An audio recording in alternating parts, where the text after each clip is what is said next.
আসছে বাবু বাতাস খেতে। এ বাবু, চলো যাও এখান থেকে। যা যা যা, এখান থেকে যা। কেন যাব? কেন? আমাদের কেটে যে বিল্ডিং বানিয়েছো ওখানে গিয়ে এসির বাতাস খাও। এখানে এসেছো কেন? কারেন্টের লাইন কাটা। ও আচ্ছা, তাই তো বলি বাবু সাহেব এখানে কেন এসেছে। আরে জীবনে তো কিছু করতে পারছো না, কিছু গাছ লাগিয়ে নাও, কমপক্ষে পরিবেশের তো ভালো হবে। লাগিয়েছি তো ধান গম শাকসবজি। হ্যাঁ হ্যাঁ ভগবান, দেন ভালো করে বৃষ্টি, বন্যায় বয়ে যাক এরা সব। ধান গম আর শাকসবজি লাগিয়ে এসেছে পরিবেশের ভালো করতে। ধান লাগালে তো পৃথিবীর ভালোই হয়, তাই না? ওসব তো করছিস তোদের পেট ভরার জন্য, পরিবেশের জন্য কি করছিস? আগে তো আমাদের পেট ভরতে হবে, তাই না?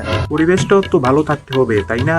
সেদিনও তো বিশ্ব পরিবেশ দিবসে গাছ লাগিয়ে ইনস্টাগ্রাম আর ফেসবুকে স্টোরি দিয়েছিলাম, কতজন লাইকও করলো। ওসব স্টোরি দিয়ে শুধু লাইক পাবি, অক্সিজেন পাবি না। জানিস আমার থেকে গাছকে কেউ বেশি ভালোবাসে না।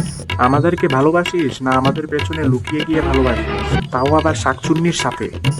আরে ও কিছু দিক না দিক, আমরা ফল আর ছায়া সব সময় দেব। ভবিষ্যতে যখন টাইম স্পেন্ড করার জায়গা পাবে না, তখন বুঝতে পারবে আমরা কতটা জরুরি। বিশ্ব পরিবেশ দিবসের দিন তো সবার সাথে গাছ লাগালাম, তাই না? আরে একদিনের ভালোবাসা দেখিয়ে কোনো লাভ নেই। গাছ লাগিয়ে চলে এলি তাহলেই হলো, তারপর আমাদের গরু খেলো নাকি ছাগল খেলো তা দেখে তোদের কোনো লাভ নেই। আরে গাছ লাগানোর পর তো বেড়া দিয়েছিলাম। বেড়া দিয়ে বাড়িতে গিয়ে ঘুমিয়ে পড়িস। হতচ্ছাড়া, মনে করে গাছ লাগিয়েছি আমি তো বিশাল কাজ করে ফেলেছি। গাছের আর দেখাশোনা করতে হয় না, তাই না? আরে দিন দিন তাপমাত্রা কি হারে বাড়ছে সেদিকে কি খেয়াল আছে তোদের? তাই তো আমরা সবাই মিলে গাছ লাগাচ্ছি। শুধু কি গাছ লাগালেই হয়ে যায়? আমাদের তো দেখাশোনাও করতে হবে, তাই না? চারিদিকে গাছ লাগাও প্রাণ বাঁচাও এর বোর্ডও লাগাচ্ছি। এখনো সময় আছে, এখন যদি মানুষ না বুঝে তাহলে আর কবে বুঝবে? পরে আর কেঁদেও লাভ হবে না। আগেকার দিনই ভালো ছিল। ওই সময়ে মানুষের বিলাসিতাও কম ছিল আর পরিবেশ ঠান্ডাও ছিল।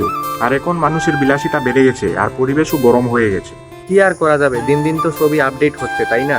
তাহলে এখনো সময় আছে, নতুন প্রযুক্তিকে ব্যবহার করে মানুষের মধ্যে জনসচেতনতা বাড়িয়ে গাছ লাগ, না হলে ভবিষ্যতে সূর্য দেবতার তাপে সবাই পুড়ে যাবে।